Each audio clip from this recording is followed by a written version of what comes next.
Hi guys எல்லாருக்கும் வணக்கம் and welcome back to my channel. இன்னைக்கான வீடியோவில் நம்ம என்ன பார்க்க போகிறோம்னு பார்த்தீங்கன்னா, ஒரே ஒரு கப் கோதுமை மாவு வச்சு எப்படி ஒரு ஸ்வீட் ரெசிபி செய்கிறது அப்படிங்கிறத இந்த வீடியோவில் பார்க்க போகிறோம். வீடியோக்குள்ளே போகலாம். நம்ம சேனல் இருக்க வீடியோ பார்க்குறவங்க வந்து அன்சப்ஸ்கிரைபர் தான் நிறைய பேர் இருக்கீங்க. ஸோ ப்ளீஸ் சப்ஸ்கிரைப் பண்ணி இந்த பெல் பட்டன் கிளிக் பண்ணி ஆல் கொடுத்துக்கோங்க. அப்போ தான் நான் போடுற வீடியோஸ்லாம் உங்களுக்கு நோட்டிஃபிகேஷன் வரும். நீங்கள் எல்லாரும் எனக்கு சப்ஸ்கிரைப் பண்ணிங்கன்னா எனக்கு ரொம்பவே ஜாலியாக இருக்கும். ப்ளீஸ் சப்ஸ்கிரைப் பண்ணுங்கள். ஸோ இப்போ டிலே பண்ணாமல் வீடியோக்குள்ளே போகலாம். இப்போ ஒரு பேனில் ஒரு கப் அளவுக்கு கோதுமை மாவு ஆட் பண்ணிக்கிறேன். இது வந்து கலர் சேஞ்ச் ஆகிற வரையும் நல்லா வறுத்து எடுத்துக்கலாம். நெக்ஸ்ட் இதில் கீ ஆட் பண்ணிக்கிறேன். உங்களுக்கு வேணான்னா கீ வந்து நீங்கள் ஸ்கிப் பண்ணிக்கலாம். அதுக்கு பதில் நீங்கள் ஆயில் கூட ஆட் பண்ணிக்கலாம். கோதுமை மாவு நல்லா கலர் சேஞ்ச் ஆனதுமே ஒரு பவுலுக்கு மாற்றிக்கோங்க. அது வந்து கொஞ்ச நேரம் நல்லா ஆற விட்டுருங்க.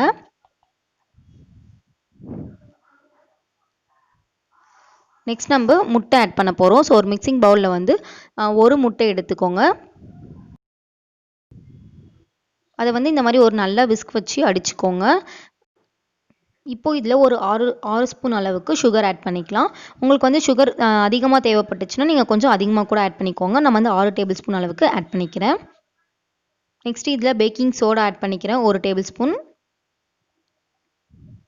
ஒரு பிஞ்ச் அளவுக்கு ஆட் பண்ணிக்கோங்க. ஒரு டேபிள் ஸ்பூன் வந்து ரொம்பவே ஓவராக இருக்கும். அப்புறம் பேக்கிங் பவுடர் வந்து ஒரு பிஞ்ச் அளவுக்கு ஆட் பண்ணிக்கோங்க. அப்புறம் ஒரு பிஞ்ச் அளவுக்கு சால்ட் ஆட் பண்ணிக்கோங்க. இதெல்லாம் ஆட் பண்ணால் தான் வந்து நம்ம பண்ணுற மாவு வந்து நல்லா சாஃப்டாக உப்பி வரும். ஸோ அதனால் அப்புறம் இதையும் நல்லா மிக்ஸ் பண்ணி இந்த சுகர் மிக்ஸ் பண்ணுற வரையும் நல்லா கலந்து எடுத்துக்கோங்க. இப்போ இதில் நம்ம வறுத்து வச்ச அந்த 1 கப் கோதுமையை வந்து இதில் ஆட் பண்ணிக்கலாம்.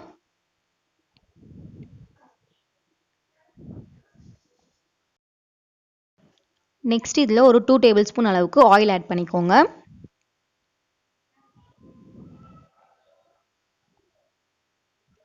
ஆயில் ஆட் பண்ணதுக்கப்புறம் இது நல்லா ஒரு சப்பாத்தி மாவு பதத்துக்கு நல்லா பிசைஞ்சு எடுத்துக்கோங்க.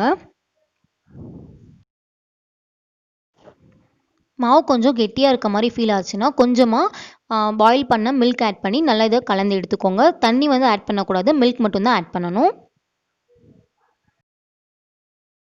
நெக்ஸ்ட் இதில் ஒரு டேபிள் ஸ்பூன் அளவுக்கு வெனிலா எசன்ஸ் ஆட் பண்ணிக்கிறேன். உங்களுக்கு வேணும்னா இதை நீங்கள் ஸ்கிப் பண்ணிக்கலாம். ஒரு ஸ்மெல்க்கு அண்ட் ஃப்ளேவருக்காக மட்டும்தான் இதை ஆட் பண்ணுறது. உங்களுக்கு வேணும்னா இதை நீங்கள் ஸ்கிப் பண்ணிக்கலாம். இந்த மாதிரி மாவு நல்லா பிசைஞ்சதுமே இது மேலே கொஞ்சோண்டு ஆயில் ஆட் பண்ணி இதை ஒரு 10 நிமிஷம் அளவுக்கு நல்லா ஊற வச்சுருங்க. இப்போ நம்ம சுகர் சிரப் ரெடி பண்ணிடலாம். சுகர் சிரப் ரெடி பண்ணுறதுக்கு 2 கிளாஸ் அளவுக்கு வாட்டர் ஆட் பண்ணிக்கோங்க. 2 கிளாஸ் வாட்டர்னால் 1.5 கிளாஸ் சுகர் வந்து கரெக்டாக இருக்கும். அப்போ தான் சுகர் சிரப் வந்து கரெக்டாக வரும். நீங்கள் சுகர் சிரப் தண்ணி வந்து தொட்டு பார்த்தீங்கன்னா ஒரு பிசு பிசுன்னு இருந்துச்சுன்னா சுகர் சிரப் ரெடி ஆகிடுச்சுன்னு அர்த்தம். இப்போ இதில் கொஞ்சோண்டு ஏலக்காய் ஆட் பண்ணிக்கோங்க. அப்போ தான் ஏலக்காய் ஆட் பண்ணால் தான் நல்லா வாசனையாக இருக்கும். ஸோ ஏலக்காவையும் ஆட் பண்ணிக்கோங்க. நெக்ஸ்ட் ஒரு 10 நிமிஷத்துக்கு அப்புறம் நல்லா மாவு வந்து இந்த மாதிரி எடுத்து நல்லா பிசைஞ்சுக்கோங்க. ஒரு பூரி கட்டை மேலே இந்த மாதிரி ஒரு பூரி கட்டை மேலே வச்சு இதை நல்லா பூரி மாதிரி தேய்ச்சி எடுத்துக்கோங்க. பூரி அளவுக்கு மெலிசாக தேய்க்கக்கூடாது, கொஞ்சம் தின்னாக தேய்ச்சி எடுத்துக்கோங்க.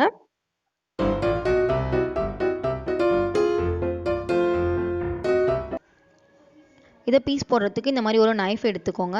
அதில் வந்து உங்களுக்கு எந்த ஷேப் வேணுமோ கட் பண்ணிக்கலாம். நான் வந்து ரெக்டாங்கிள் ஷேப்பில் கட் பண்ணி எடுத்துக்கிறேன்.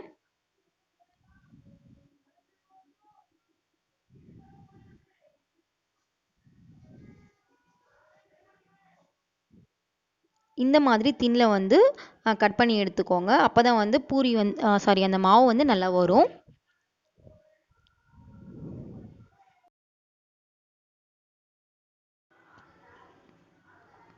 அப்புறம் இந்த மாதிரி ஓரங்களில் இருக்க மாவை எடுத்து திரும்பவும் ரவுண்ட் பண்ணி அதே மாதிரி பீஸ் போட்டு எடுத்துக்கோங்க. இப்போ எண்ணெய் வந்து நல்லா காஞ்சிடுச்சு. எண்ணெய் வந்து மிதமான சூட்டில் இருக்கணும், நிறைய சூட்டில் இருக்கக்கூடாது. மிதமான சூட்டில் இருந்தால் தான் உள்ளேயும் நல்லா வேகும், வெளியேயும் நல்லா வேகும். இப்போ இதை எண்ணெய் வந்து மிதமான சூட்டில் இருக்கும்போது நம்ம இந்த மாவு எல்லாத்தையுமே ஒன்று ஒன்றா போட்டு பொரிச்சு எடுத்துக்கலாம்.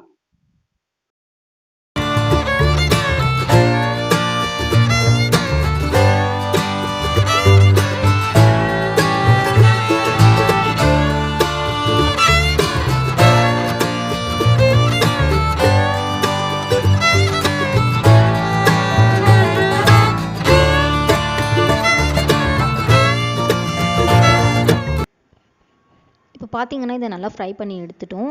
இதை வந்து நம்ம சுகர் சிரப் பண்ணி வச்சுருக்கோம்ல, இந்த சுகர் சிரப்பில் வந்து கொஞ்சம் நேரம் நல்லா டிப் பண்ணி எடுத்துக்கலாம். இது வந்து நிறைய நேரம் ஊறணும் அப்படிங்கிற அவசியம் இல்லை. ஒரு 10 நிமிஷம் ஊறினாவே போதும். நல்லா சுகர் சிரப்புக்குள்ளே வந்து அது நல்லா மூழ்கிடும். நல்லா இது வந்து பிஸ்கெட் மாரியும் இருக்குது. ஸோ அதனால் அப்படியே கூட நம்ம சாப்பிட்லாம்.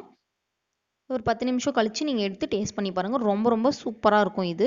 நாங்க செஞ்சு பார்த்தோம். எங்க வீட்ல ரொம்ப டேஸ்ட்டா இருந்தது. எல்லாருமே ட்ரை பண்ணி பாருங்க இந்த குவாரண்டைன்ல. ரொம்ப ரொம்ப சூப்பரான ஒரு ரெசிபி தான் இது. ஸோ எப்படி வந்துச்சுன்னு சொல்லிட்டு ட்ரை பண்ணி பார்த்துட்டு கமெண்ட்ல சொல்லுங்க. ஸோ நெக்ஸ்ட் வீடியோல உங்கள பார்க்குறேன். அதுவரைக்கும் பாய்.